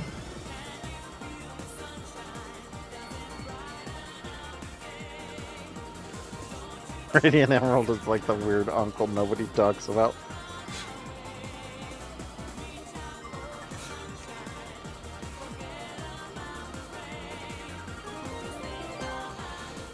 Don't understand why they put the loot there.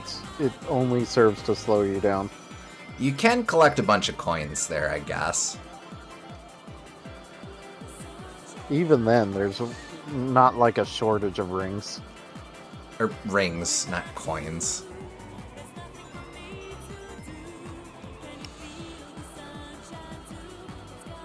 Oh, he beat me. Lose. Okay, now bring out Nux. Yeah, okay. Eggman's okay, he's kind of slow. And his gun doesn't really come in handy against Metal Sonic, I don't think. No. The gun in general, because it doesn't track, so if you're not on a straightaway, it's kind of bad. Yeah. Also, something that you would have experience with, because your primary exposure to this was on PC, in that version, they added time of day to each of the stages as an aesthetic flourish. Yes, I remember that, yeah.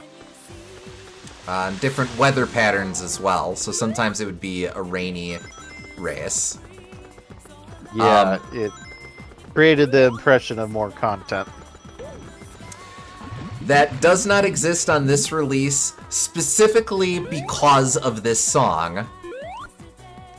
Oh, okay.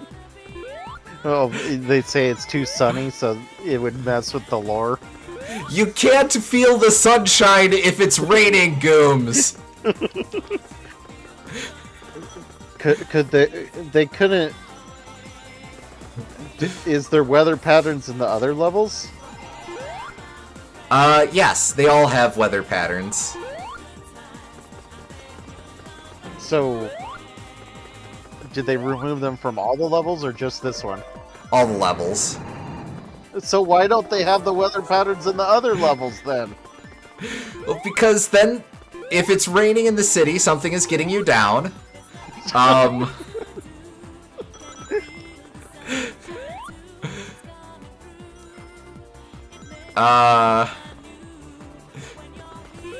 I got nothing for Regal Ruins. That one, I think, you could go back in time if it was nighttime.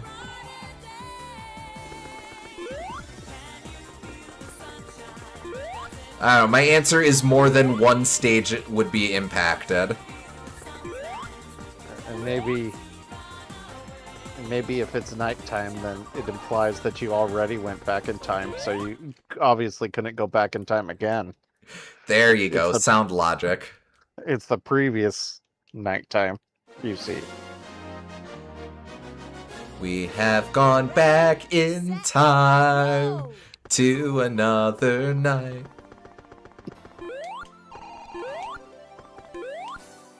We. Yeah, man, that helps. Just ignore half the track.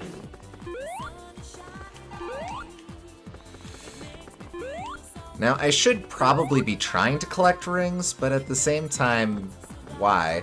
Why? Yeah, why? I guess you can use it for the boost thing, but it doesn't seem to help that much. Ow, tree.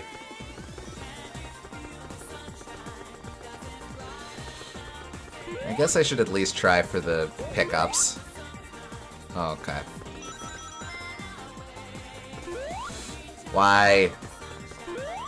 Yeah, that boost did not really help. It was that specific amount of boost, I think. If I'd gotten a smaller or longer boost, I would have been golden.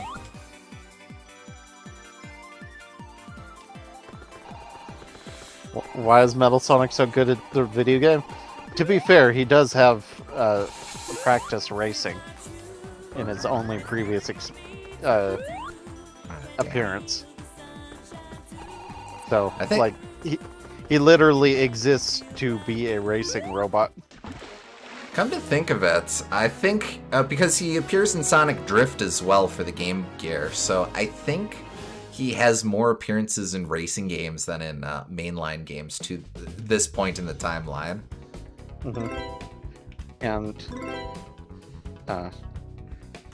like I said, in CD, that is... It is a mainline game, but that specific boss fight could qualify as a racing game in a different universe. Agreed. Ready, set, go!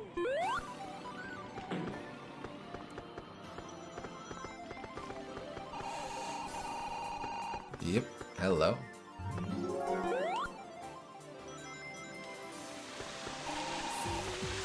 Okay, but why did they make you collect the coins again, actually? It is a bit annoying, yeah. It doesn't actually prove anything because there's no challenge here. Ah, man, I don't like this dumbass shield. I liked the other shield better.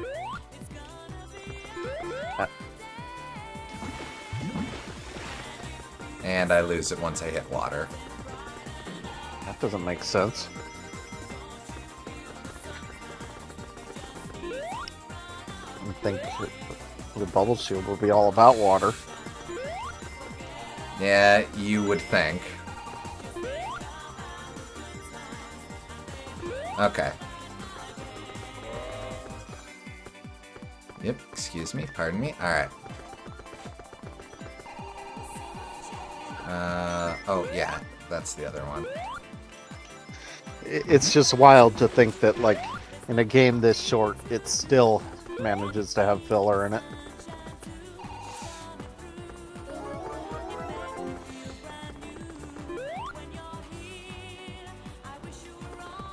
Oh, Sonic is just way ahead of everyone else. But not for long.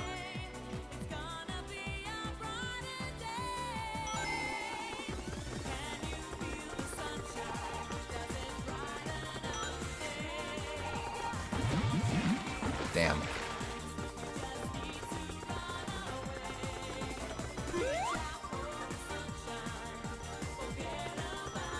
Yeah, I think that's the play. I don't go through the forest. I just take that right. A lot less having to dodge level geometry, I guess. Ready, set, go! Why? Why? Oh, come on! Bad run. Alright.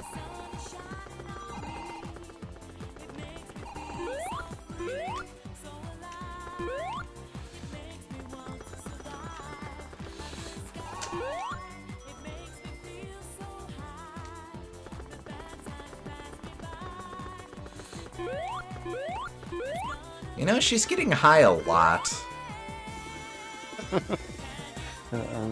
Are you concerned about her health? I'm not making judgment, I'm just observing.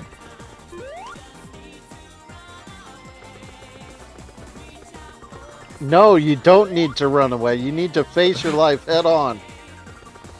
We love you. It's okay. You don't have to feel the sunshine! Alright, don't hit the tree. Mixed success. Is that what the kids are calling on the street these days? Sunshine?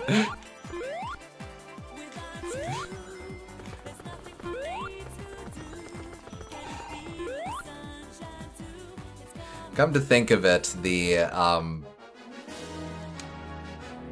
again, exceedingly specific comics minutia, but I think one of the Archie comics, there was a storyline where like a character got hooked on LSD, but they didn't call it LSD. Tried Tails once. Oh, yeah, I can try Tails. They didn't call it LSD. They called it like lemon drop sunshine. I forget what the D was. But so, in a roundabout fashion, yes, sunshine is slang for drugs. Maybe the D stood for drugs. There you go. Yes, the other parts they were they did workarounds with, but they just threw their hands up and said drugs in the end. Well, if it's a non-specific drug, it's fine. I mean, its initialism is LSD. It's kind of specific.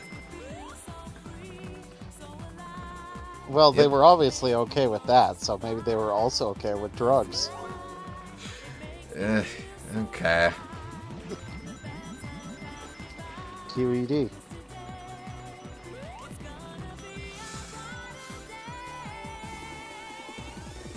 Tails, Oh, yeah. Tails needs to Yeah. stop sliding. Yeah, Knuckles. You know what? better. I'm going to retire. Time for me to retire now and become a duck. Yep, I underestimated just how much better Knuckles is. He is the play. That's fair. That's fair. I guess I just thought that, like, Tails is so much better than Sonic. Which he is, but, like, Set. that's not a Go. glowing endorsement.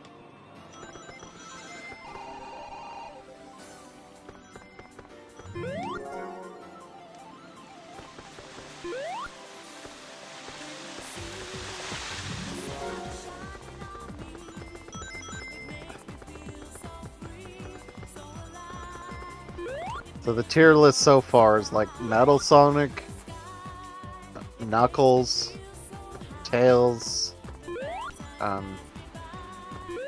Egg Robo, Robotnik, Sonic, Amy. I think that's right, yeah.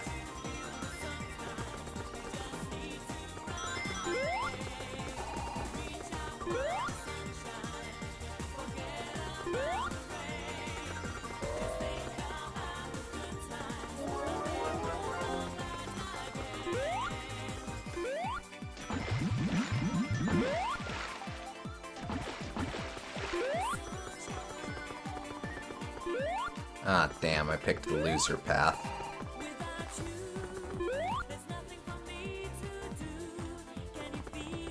And you said Tails doll is pretty bad, so maybe he's around like Robotnik or something. Well, eventually we'll get to mess around with him. We'll see if he's any different on specifically D-pad versus control stick. Uh-huh. Supersonic's probably the best character, so Oh, by far. yeah, so he's the best one. And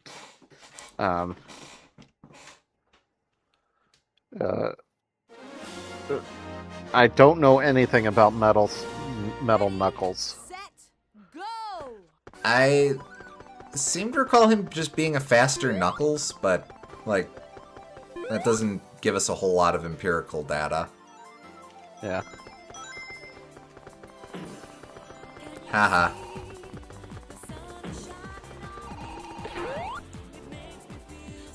Fast.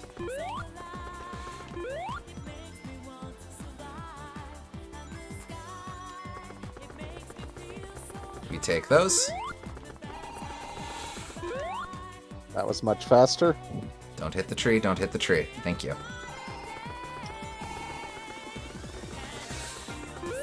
Okay. Nope. Damn it. Big fat waste of time. Though it could be worse.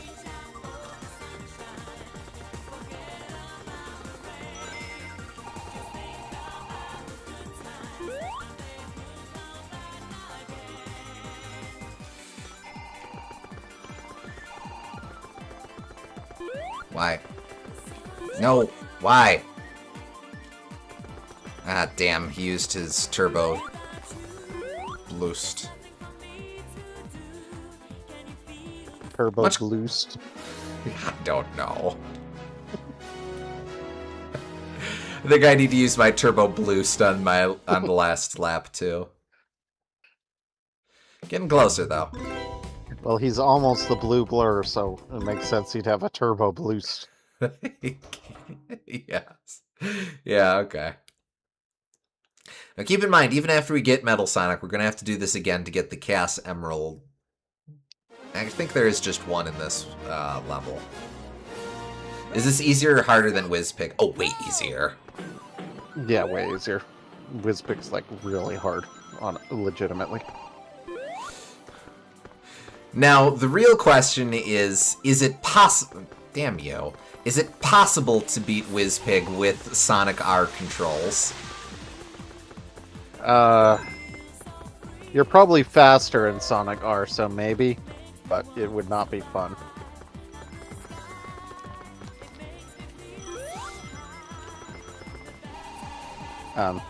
Wait, And the difference is that Whizpig is like a legitimately really well designed race.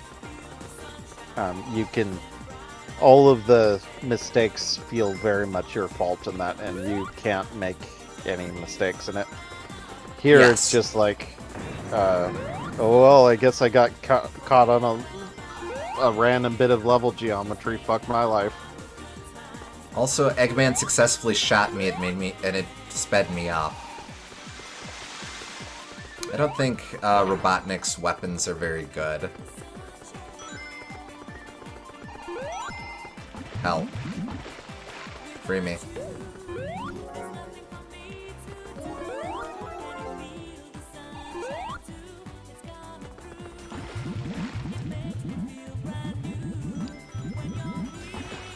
I only need third, so I'm not worried. I'm a little worried, but I'm not that worried. I'd say probably every Diddy Kong Racing boss fight's harder than this.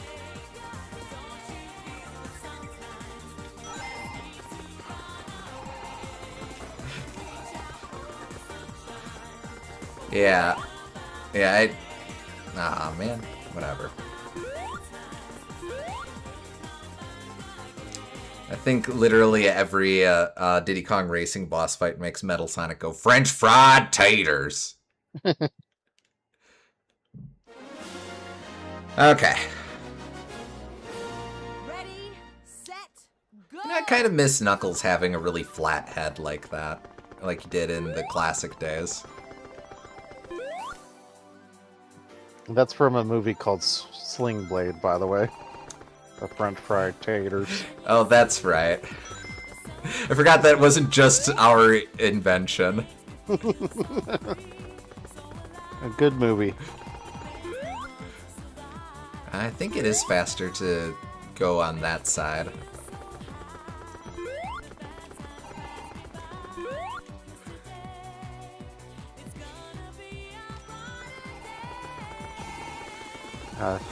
The context of that is that this guy who's like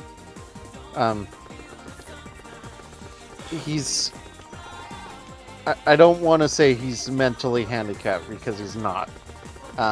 He's more like simple-minded, very straightforward thinking, and he ends up in a situation where he has to kill kill someone because they did something wrong. I can't remember exactly what, but it was like reasonably justified. It's insofar as murder can be. And it's just like he was doing it because he's such a matter-of-fact kind of person, and that's just like the logical step that he had to do. And he used the titular sling blade for that. Oh, okay. And after it happens, he kind of leaves there and he runs into a fast food stand on the side of the road, and he doesn't know much about like what to order at a fast food place because he's been taken care of all his life by others. So he says, "What you got to eat?" And it says, "French fries are pretty good. Give me some of them French fried taters." And Okay.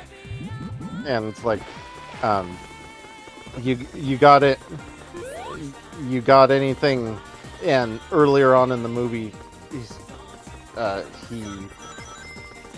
he had tasted mustard, and like he liked the taste of mustard, and so like, you got any mustard?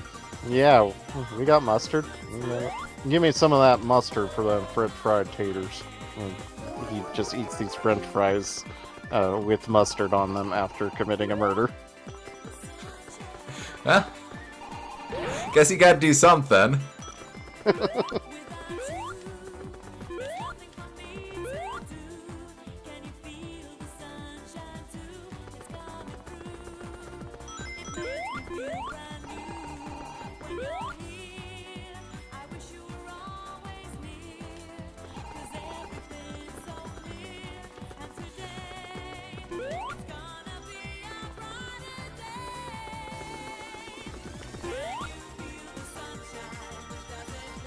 You know, they eat them with mayo in Belgium.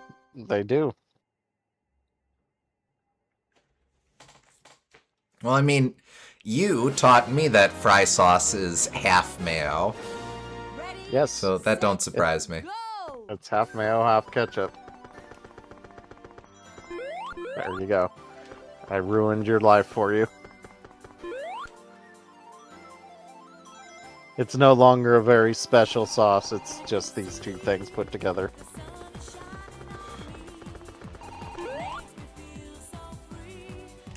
I think I really, no, why? Damn it. There was a my dad's ex-girlfriend used to annoy the hell out of him because she kept saying, "We have to go to this burger joint. They have the goop, and I really like the goop." And the goop. That's what they called fry sauce. And he's all like, "It's just fry sauce. It's mayo and ketchup mixed together, but I really like it." He's the kind of person that's like, if something is not special, but they advertise it as special, it really annoys him. So I can kind of sympathize with your dad on that one. yeah. I don't think this dog ain't gonna hunt. We're just going to... Wait, can I retry? I cannot retry, and it notes that by mashing two cinder blocks together.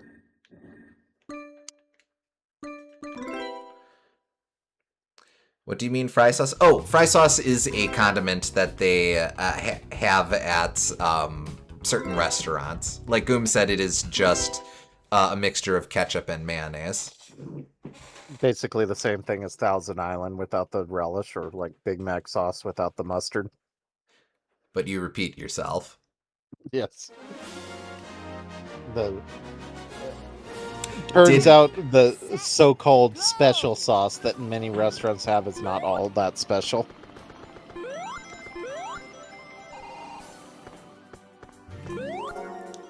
They might mix in some mustard and maybe some relish. That's about it. But it's usually ketchup and mayonnaise and maybe a couple other things.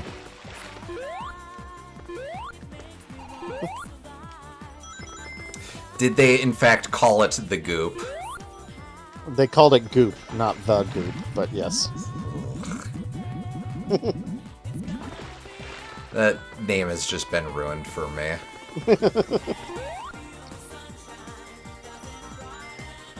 I think in general, even if it wasn't for that reason, though, it just doesn't sound appetizing. It's a bit like calling something moist.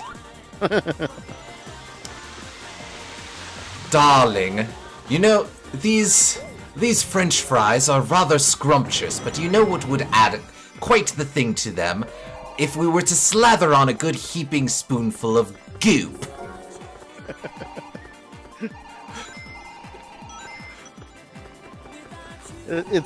We've been to that restaurant since then, and it's actually not a bad restaurant, but it's like a drive-in fast food joint. But that specific aspect of like acting like goop is this special thing always annoyed him. I dig it. I can appreciate that frustration.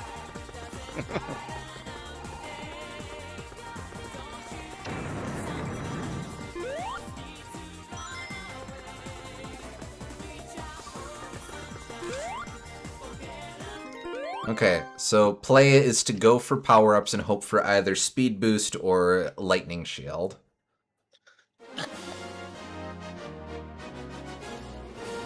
Ready, set, go. No. Ready, set, no. You know, Heinz actually sells a ketchup mayo mix called Mayo Chup. Yes, I do. And that's not the only thing they do. They have like a whole series of it. There's like, what else do they have? There's like... I just remember the Shrek green. There's there's Cranch, which is ketchup and ranch.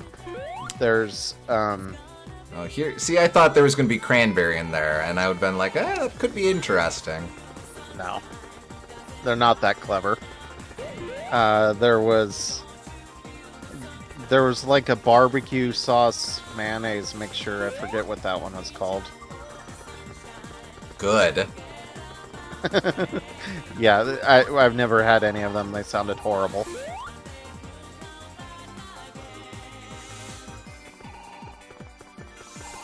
Alright. It's quite good. The ketchup / ranch or Cranch, which I enjoy even more. I refuse to eat it.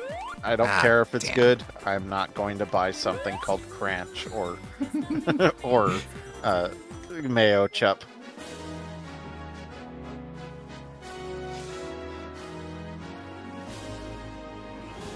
There we go. Now we can be Metal Sonic. That's the wrong button. No, they're awesome. I don't care. I'm not buying it. I refuse. That is too capitalist for my blood. Alright, now we must get the emerald and win.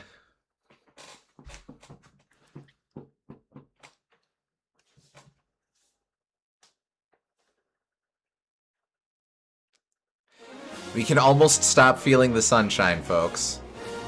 Ready, set, Oh, and since we're mixing in bonus characters, we get bonus characters. So, Metal Sonic. He fast. Ow, ow. Like Sonic, but controls better and isn't as affected by water, I guess.